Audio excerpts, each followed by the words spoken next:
Hi, I'm Gail Rubin. Stay tuned for today's episode of A Good Goodbye, Funeral Planning for Those Who Don't Plan to Die.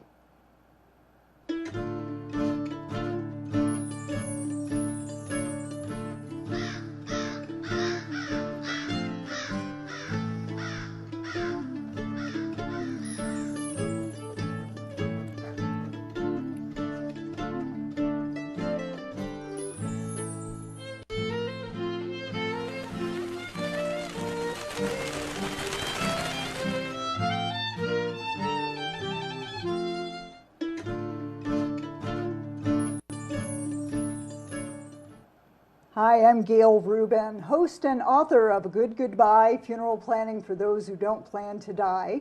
Welcome to today's show, brought to you by the fine folks at French Funerals and Cremations. As the doyenne of death, check out the pearls, I'm all about getting the funeral planning conversation started. A doyenne is a woman who's considered senior in a group who knows a lot about a particular subject, and that would be me when it comes to the party no one wants to plan, a funeral or memorial service. By thinking about what you'd want in your funeral and having that conversation before there's a death or illness, you can reduce stress at a time of grief, minimize family conflict, save money, and create a meaningful, memorable good goodbye. That's what this program is all about. Just as talking about sex won't make you pregnant, talking about funerals won't make you dead. And your family will benefit from the conversation. So let's get this conversation started. Our guest today to discuss grief and related issues is Dr. Diane Polasky with the Center for Holistic Health. Diane is a doctor of Oriental medicine and a death educator and a grief counselor. Welcome. It's nice to see you again. That's an amazing collection of titles. How did you come to this kind of experience? It's been a process for me. I have undergraduate degrees in psychology and religion, and then I got my master's in psychology. I was trained as a humanistic psychotherapist, and I started working and realized the body held the emotions. So I started combining body work. I went to massage school for 3 years and started combining counseling and body work, and during that time I discovered acupuncture, which is an Oriental medicine. We don't separate body, mind, and spirit. It brought everything I've ever studied together. And so I got licensed in New Mexico in 1987 and moved out from there. In the meantime, I was certified as a death educator and a grief counselor, an EPIC trainer, which is a program to train physicians on how to help people die, and certified hospice as well. So I've brought it all together in my work. That's wonderful, that's wonderful. Now, grief is an emotion a lot of people want to avoid talking about or even thinking about experiencing. What happens when we repress grief or anger, those kind of emotions? Emotions are normal things to have, but what happens, and let's use grief because that's what we're talking about today, is grief is not a pathology. It's a normal response to loss, and loss is a trauma.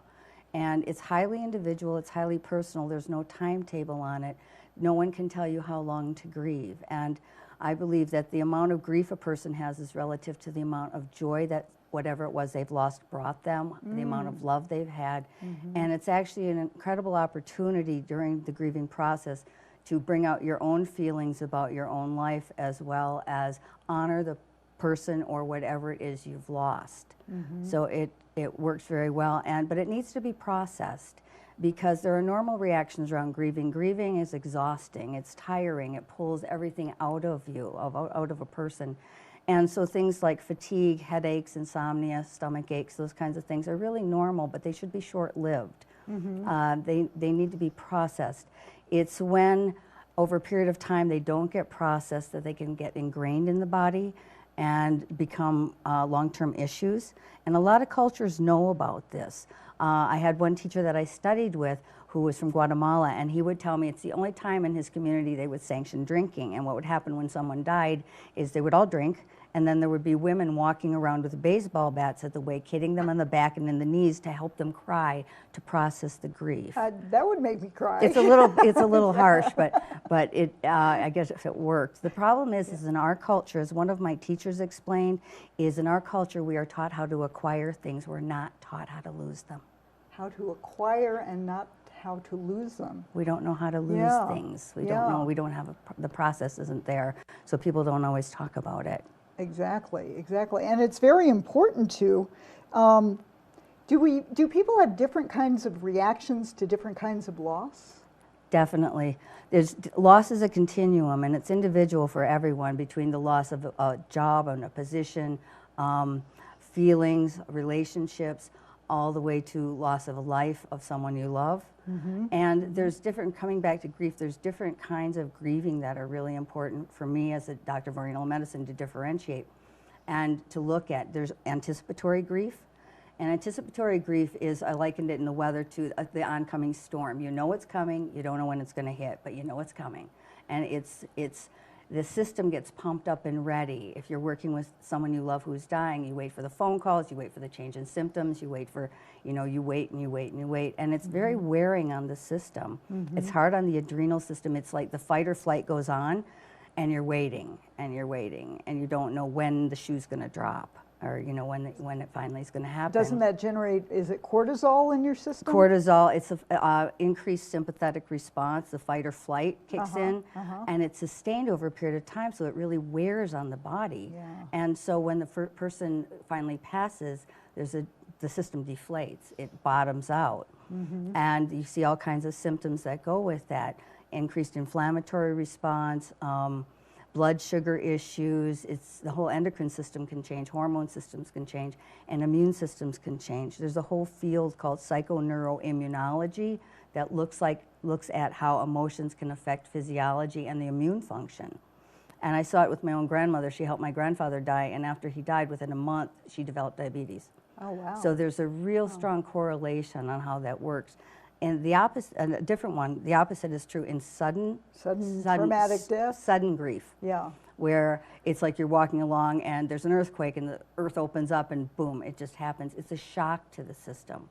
It's immediate. Where the other one is extended trauma, this is immediate trauma. And the system goes into shock, it goes into overdrive, goes into numbness and almost a disembodied feeling. And in both of those cases, whether it's anticipatory or sudden, the system, the person may pass, but the system stays on. The sympathetic nervous system, that fight or flight, it doesn't turn off by itself in humans.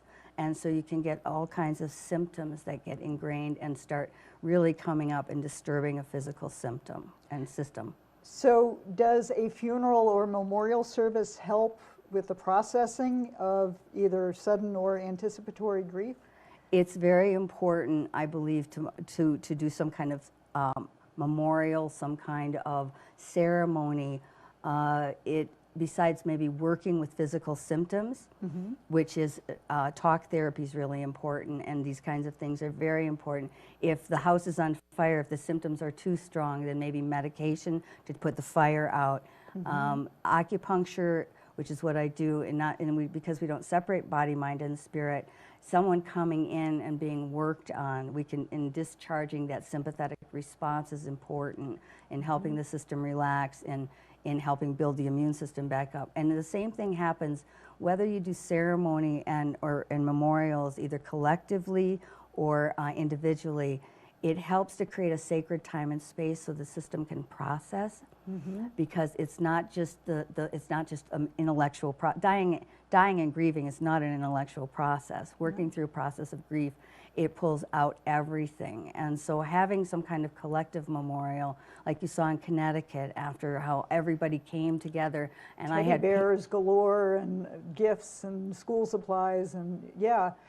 In fact, it affects the wider community, and the community needs to participate. That's right. And within the week after Connecticut, I saw every patient that came in, half of my people, parents, anyone who was a parent, anyone who was an educator, anyone who knew people who lived nearby. It was every patient that came in had a kind of trauma. It happened after 9/11 too, because that's more collective. But you see people coming together and do collective mourning at the same time that you see individuals. And that's a very important point when there are families who say, oh, we don't want to have a funeral, it's just a private affair. No, everybody's lives intersect.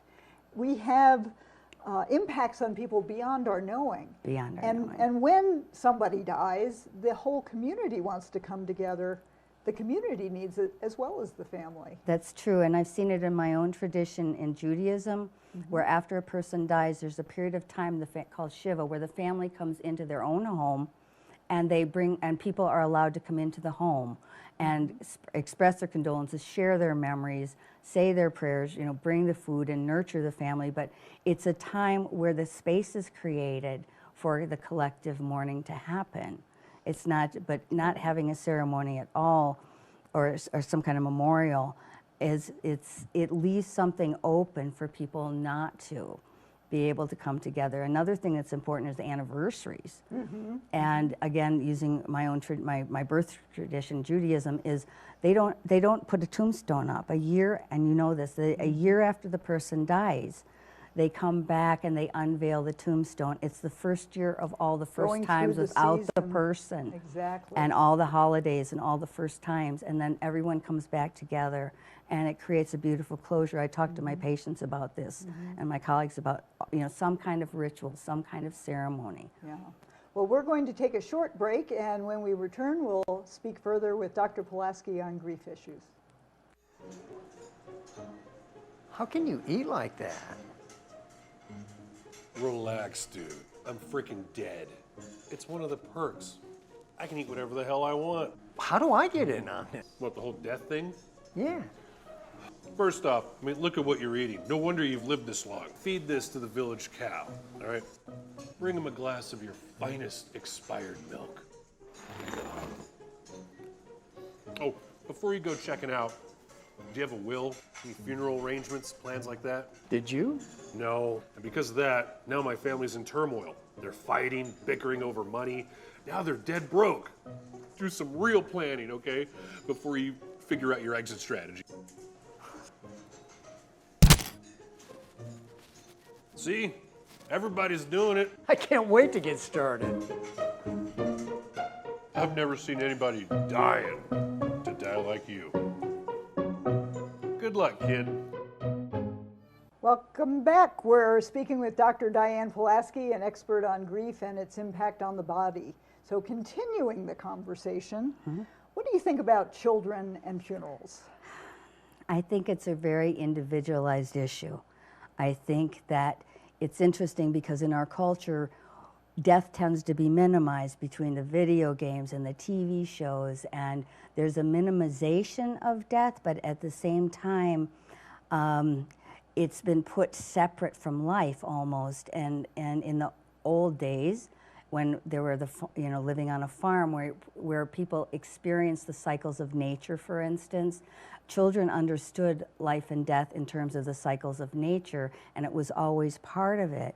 For children children know things. They're not ignorant. They feel things. They know things. But not all children are ready. And I believe discussing it, and based on whatever tradition, spiritual or religious tradition a person comes from, to put it in that context. Sometimes if a parent doesn't feel adequate, the clergy or someone close can talk about it, and there's wonderful books on working with children. But in some cases, it's good for children to attend. The piece that I've realized is that if it's a parent, the parent needs to have the space to do their own grieving.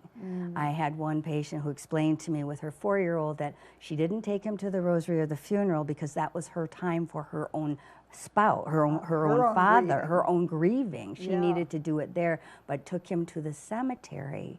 And then they made cards, and in their own tradition, but then that's where ritual really is, and ceremony is really important, because it's nonverbal, but it impacts so deeply.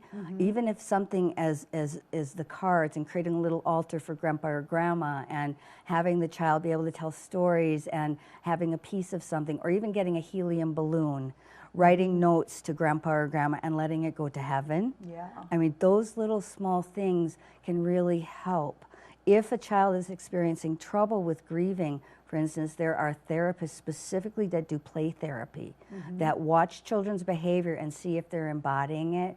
But I think a lot of it has to do with the situation and the age of the child, and also talking to the child and getting a feel for if it would be appropriate. But letting the person, the parent in this case, grieve, so that they can do what they need to do, so Yeah. be there for their child in a better way. Well, and another grief counselor who I spoke to said, don't tell a child that grandma or grandpa is sleeping, because then they'll have trouble going to sleep. It'll scare them. Yeah. Right. Yeah. And by taking them out in nature and saying, see, the tree dies in the winter, it looks like it's dead, but it's not dead. It's just transforming. So using nature, nature really can help, because children get to see how that changes. Yeah, yeah. You have a quote on your website that it's time to stop fearing death. When death can be embraced, so can life. How can people stop fearing death? By stop being afraid of life. Really quickly with this one, because I have seen people that are so afraid of dying, they're afraid of living. That instead of taking every moment and embracing their life, they're looking to the future. And this is kind of ironic, because then they're always in the future, or they're always in the past. But to be in the present moment, what I realized is that whatever religious tradition you choose to walk with, whatever it is that helps you value your life, that death can be a springboard for appreciation of life. And one of the things I personally realized was I had a diagnosis at one point and waited 3 weeks to find out if I was metastasized and dying or not. And that 3 weeks was huge for me. And what I made a decision with, well, obviously I was okay, thank God. But what I realized is I started basing my life decisions on, if I were on my deathbed, would I regret not doing blank? Would I regret doing blank? And I've lived that way since the last decade, and realized that living with no regrets, embracing life, and not being afraid, and taking death as a comrade, as a natural cycle of things, matters. The other piece is, although you're not looking to the future and being afraid, is doing exactly what it is that you're offering the community, and what your book is doing, and what I taught in my death and dying classes is advanced directives, funeral planning, doing those things, getting the paperwork out of the way, making a list of all your codes and all your passwords. And I started doing that for my own daughter, because then it's one less thing I don't have to think about, so I can live my life, and whatever split second I have before I die, or length of time, I don't have to go, oh my goodness, I haven't gotten all these things together. So actually by getting the future stuff out of the way, it gives you a better chance to live more in the present. Exactly. And then you can embrace your life. And in doing that, death becomes your walking partner, you know, where you walk and you respect it, much like, you know, our lady here, you just walk it. Yeah. Where do people hold grief in their bodies? It's interesting what tradition you talk to. Oriental medicine, because we don't separate body, mind, and spirit, every organ system has a season, a flavor, and emotion. Grief belongs to the lungs. It's the idea, this is where the energy comes in and begins. It's where people go, I feel like I can't take a breath, like I'm holding my breath. That's part of it. There's a cycle of how that works. The wind's been knocked out, perfect example. But it hits the lung. Also, the lungs in Chinese medicine have to do with the immune system, which relates right back to the psychoneuroimmunology issue of worn down adrenal function. And the way the cycle works with the lungs is that it feeds the adrenal. So when you get grief, and the way we see traditional Oriental medicine, it directly impacts the adrenal function, which can affect everything else, and inflammation and everything else. But and inflammation ties to like arthritis or fibromyalgia is what I think in often cases where the muscles get tight, but that sympathetic nervous system where it's firing, and your mind can say I'm done, but your body's going, no, I'm still working, and we need to help disperse that, because humans don't, so it can be held in the tissue. When I was a massage therapist for years, fear, pain, anger, sorrow, all these things get held within the fibers of the tissue, the muscle fibers, the myofascial. So any kind of work to help bring and discharge it from the body, even something simple like exercising, which increases your lung capacity, It keeps you in the present moment, and it also helps to process this out of your system by increasing your endorphins and just moving through some of the chemical changes that happen. So back pain or shoulder pain, or it really can Holding. show up holding. You know, tense. it's like, and that's what Yeah. happens when, especially, well, anticipatory grief, which is like that extended trauma where your body just gets tighter and tighter, waiting and waiting and waiting. And then, okay, you get the call or you go, and but the body's still waiting and waiting and waiting.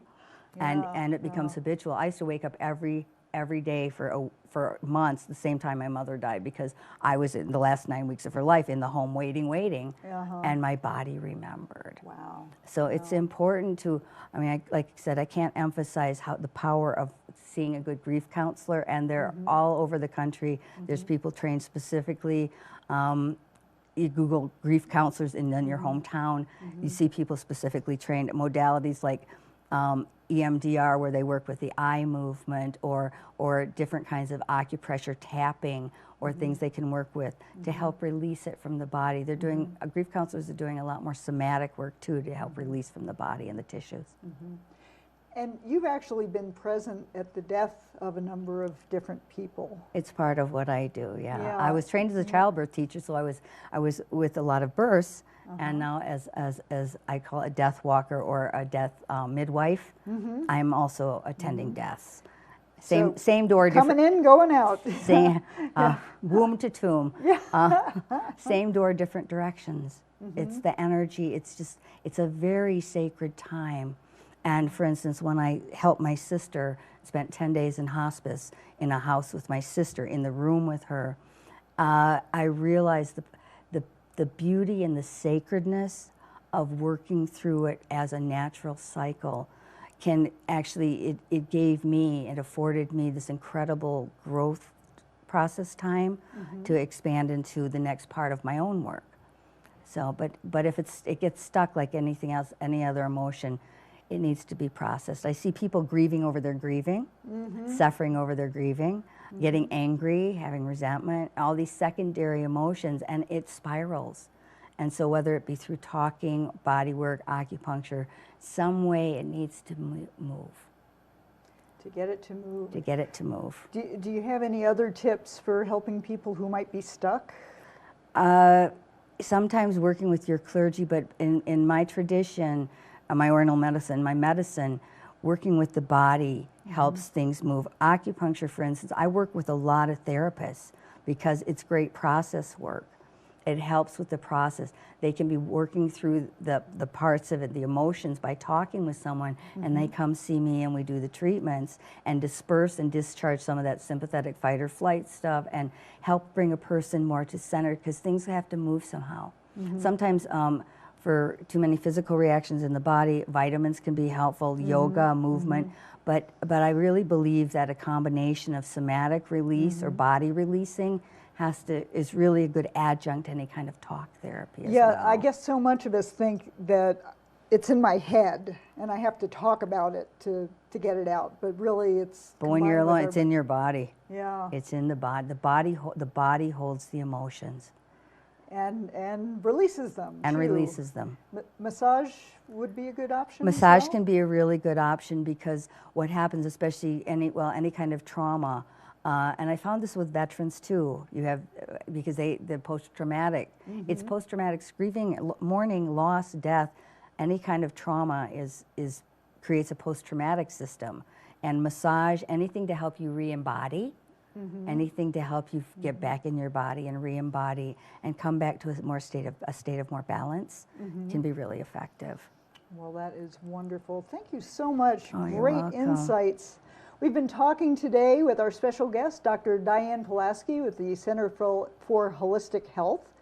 And I want to give a big thank you to the French family of companies for supporting this program. Join us next week as we wrap up with a special guest who is facing his mortality and planning a good goodbye. You can find out more about our topic today, as well as a number of other great resources at my website, agoodgoodbye.com. Remember, talking about sex won't make you pregnant. Talking about funerals won't make you dead. Start a conversation today.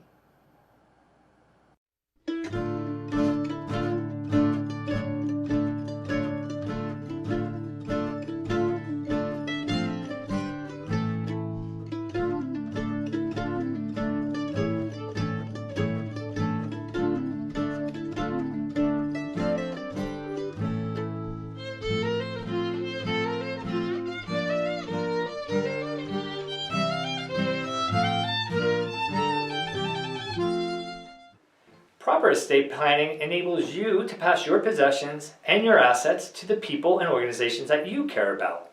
By planning with a living trust, you could avoid the high cost of probate and minimize taxation. The attorneys at Morris Hall have been helping thousands of clients pass their assets as they intended. To schedule your free consultation, call us at 505-889-0100 or visit us at morristrust.com.